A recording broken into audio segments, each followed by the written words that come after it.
pulling away. Stewart falling back, and Randolph Ross crushing the field. Woo! 43. What was it? 43-8 unofficially? 43. Damn, watch out, Curly. Watch out, Norman. Randolph Ross is here.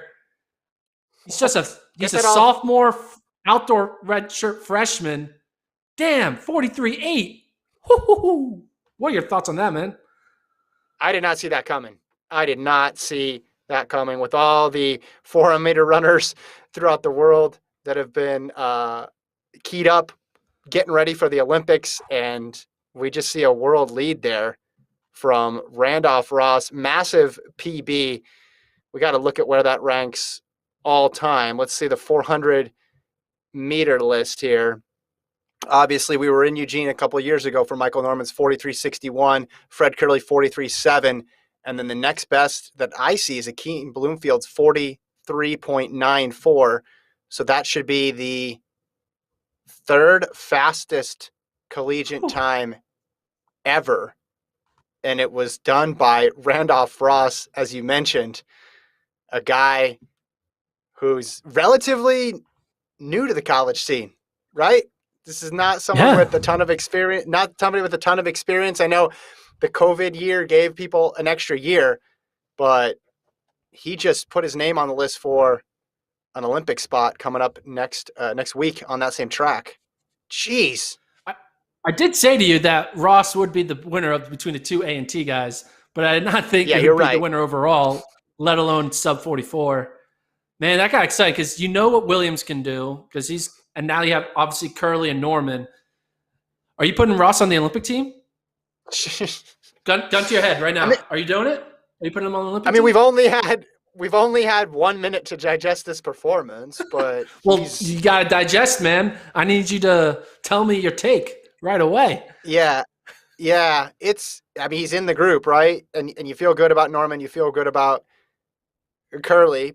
But then there's that other group that comprises collegians, people like as well, like Justin Robinson, some veterans like Michael Cherry. He's in that group. He's in that group for sure. 43.8. Of all the people we thought who could drop like an all-time performance today and all the events where we thought an all-time performance could come, I don't think anybody saw the 400 as being the event where someone would drop something crazy like that. And you could just tell that last 100, I'm watching that, and everybody else looked like they were going backwards. Trevor Stewart in particular, who was with him with 300 to go. But I never thought, even then, that we're going to see something like sub 44. His margin of victory was massive here at the end. He ran. That's a good field. That's a good field he did that too. It is a good field. And if you look at future, next week and a half from now, obviously Curley and Norman are like our locks to finish in the top three. Maybe they won't finish in the top two. Maybe Ross Kidd will come in and upset one of those guys. But you have Kamari Montgomery, who hasn't been running much. He's run 44.2. Trevor Stewart, who got fourth in this race, has run 44.2. Strother has run 44.2. It's a bunch of 44.2, 44.3 guys that aren't really turning any heads right now. They're not licking 43.8. It's not even like a 43.99. This is 43.8. If he can put this together next week, I don't see three people running faster than 43.8. Well, right. Without, no. I agree. I agree. The question is 43.8 possible next week? And we've seen big turnarounds from NCAA meets to U.S. champs and Olympic trials. Remember the year Will London gets 7th at NCAAs and then makes the team, right? And from 7th to top 3. So the reverse can obviously happen. One of these guys farther back in the pack could be the one who pops a big one next time they race in Eugene. But I agree with you. 43.8 is getting on the team. No doubt about that. It's just a matter of, can you do it again? Man, just completely shocked. Podcast is silence. This is the silent part of the podcast when we just kind of don't know what to say. The Randolph Ross effect. We are 5 minutes away from the next race. That's going to be the men's 800. Predictions, comments, reactions in the chat. Yeah, any questions, Randolph Ross, thoughts, man. takes? Jeez. Let us know. And if any Randolph Ross opinions? I mean, that's incredible. How do you? I mean, his split's going to be interesting now in the 4x4. Obviously, A&T is going to look pretty good for the 4x4 if they weren't before. First and fourth, pretty good. I mean, they should break 3. I'm sure they're going to go for it, right? I think they're going to think like, hey, this is our one last chance with these 4 guys on the same team at the same time. This is going to be our last 4x4 together ever. We got to try to – they're not going to try to win it. They're going to try to break USC's collegiate record, I think. Which is, what, 2:59 flat from something like that. 2018. So that was the year Norman ran the 43.6. Yeah, an all-timer. Man, that is crazy.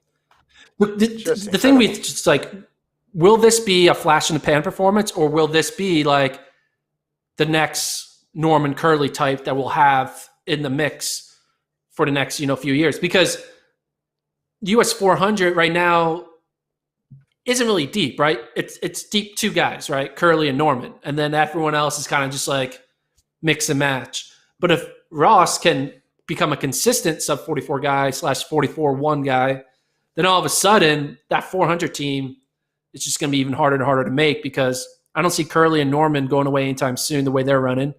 And Ross, he's a sophomore, so he's young. He's only like 20 or something. Yeah. It's going to be exciting few years for the men's 400. Yeah. Yeah, and listen, there's still plenty of time for other people to respond. And you talk about Michael Norman, he got hurt in 2019, so he hasn't gotten to the top of the sport yet. He doesn't have a global medal. Between him and Curley, you got the one bronze for Curley at 2019. So nothing is guaranteed. We see how quick that event has changed. I just think that was just a stunning performance coming from. I mean, if anybody in that field ran sub 44, I would have been shocked just based on what we've seen this year. I'm looking at the all-time list for the 4x4. Yeah, USC 259, Texas A&M 259.05, and then A&T's run 259.21 this year. I think the collegiate record's going to go down. I mean, now it's tough, right? Because physically you have. Let me pull up the schedule. How much time do you have before this next event? So you have that schedule. An hour.